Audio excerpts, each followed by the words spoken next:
Hello and welcome to day 3 of RMC Stuff, 5 videos in 5 days of things that just don't fit anywhere else. Enjoy.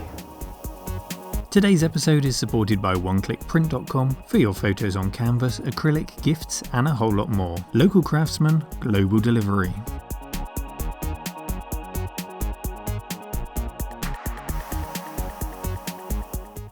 Hello cave dwellers, welcome to the cave.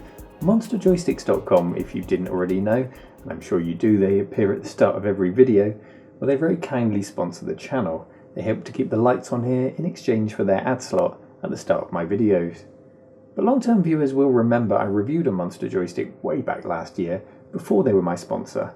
It's this one here, and I really liked it, especially in comparison to an alternative sent to me from China, which, well, if I say the words small tricky, anyone who saw that video will know what I'm talking about.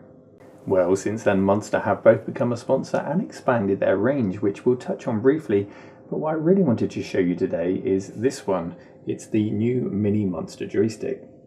But let's be upfront and honest here, reviewing a sponsor's product could very easily look like an extended commercial, right? So I'm going to do two things. The first is to say that I use both of my sponsors' products daily. Monster is my stick of choice, and it was before the sponsorship deal, and oneclickprint.com supply prints for the RMC shop, which I send out to my customers every day, including this one down here, a Trevor the Tortoise print waiting to go out. All hail Trevor. The second thing is that during the video, I'm not going to pass judgment on the items today. I'm just going to show you them without jumping around and shouting, buy this now.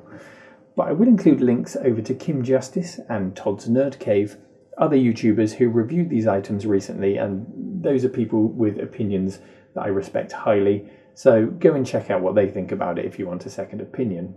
I think that's only fair. I wouldn't take a reviewer showing a sponsor's product at face value, and you shouldn't either. Just think of this like flicking through a catalogue. So without further ado, let's look at Monster's new products and take a closer look at the Monster Joystick Mini in particular.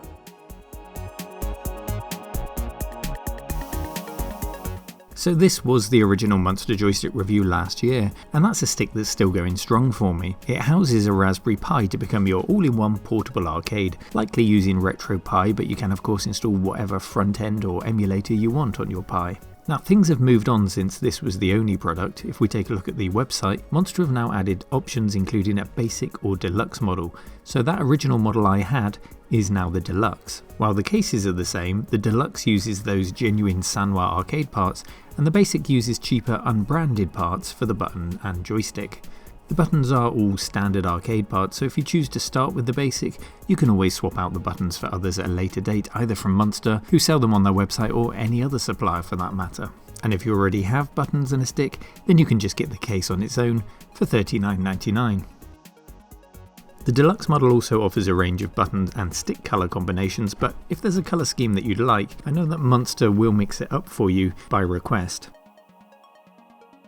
You can get both the basic and deluxe models in the original black glossy finish and also the transparent finish, but the deluxe now also comes in a wooden finish. It's a plywood and it can be used as is, or you can stain it to create the rich mahogany finish to match your Lazy Game Review's wood grain socks perhaps. So those are the changes to the original stick, but it's the Mini Monster Retro Gaming Joystick I really want to show you today. Mine looks like this, and here it is on the website in a choice of red, blue or black finishes using Sanwa parts for $54.99 or the generic arcade parts for $34.99. Now the Mini isn't made to house the Pi, this is to plug straight into your retro computers. It's compatible with the Amstrad CPC, Atari 2600 and ST, Commodore 64, Amiga, Sega Master System, ZX Spectrum and lots more besides. And Monster have also made versions for the MSX, which we used on the Sharp 68000 live stream, as well as the BBC Micro. What I found is that if you need a slightly different wiring configuration, Monster will create it for you and make it available to others. At least that's my experience when we needed a stick for the Sharp computer. You'll already have noticed that on my Mini I've got that lovely gauntlet artwork. This isn't sold by Monster, it's artwork I made myself using a template that's freely available from Monster. So you can download it, create your own artwork, and then with the optional clear overlay you can protect your artwork and hold it in place. The Mini Monster joystick doesn't come pre-built, it comes flat packed, and you have to build it yourself, and this also applies to the 6-button sticks. Now I've built the larger stick, so to see how the Mini's put together, I thought I'd put Cave Dweller Gary to the test and see how he gets on with it. Oh, and I also gave him 1 hour to do it before a live stream. No pressure, Gary, let's see how he gets on.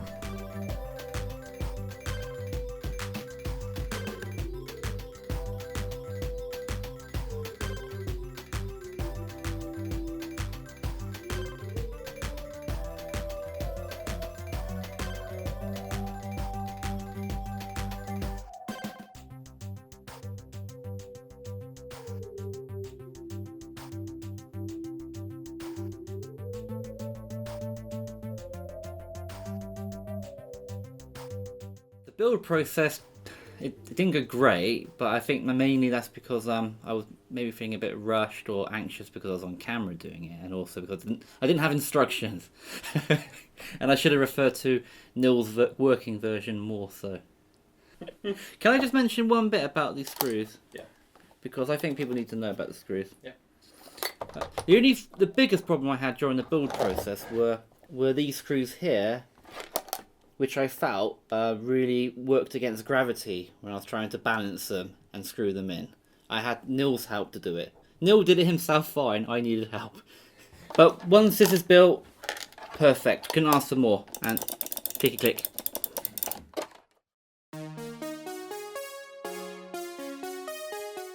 So as Gary found, it's a little bit fiddly to put together, but not too complicated. And you'll also see that we made Gary his own Neo Geo inspired control panel overlay. So what can I tell you about the operation of the stick?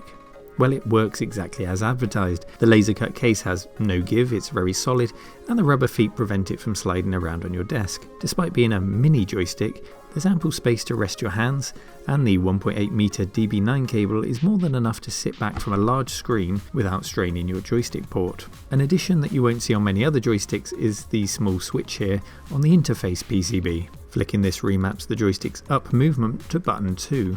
So on games like Stunt Car Racer where you need to hold up to accelerate, you can instead use button 2, or games which use up to jump can very usefully have jump mapped to a button, which is often a lot more intuitive. The Monster Mini served to work without fault on both the Sharp 68000 stream for 3 hours of arcade ports and another 3 hours on the Amiga at the Movies live stream, with positive comments received throughout by my guests who used the stick also. So there you have today's RMC Stuff video, the Mini Monster Joystick, as well as a look at other new items on their site. As I said earlier, if you'd like to hear more opinions, check out Todd's Nerd Cave for a very in-depth review, as well as Kim Justice, and those links are below in the description. I hope this gives you something to take away in deciding if the stick is useful to you, and until tomorrow's Stuff video, take care. During the stream, this joystick was absolutely perfect. There's no problems at all, and everyone who used it liked it. So, as a gaming pad for retro machines, brilliant.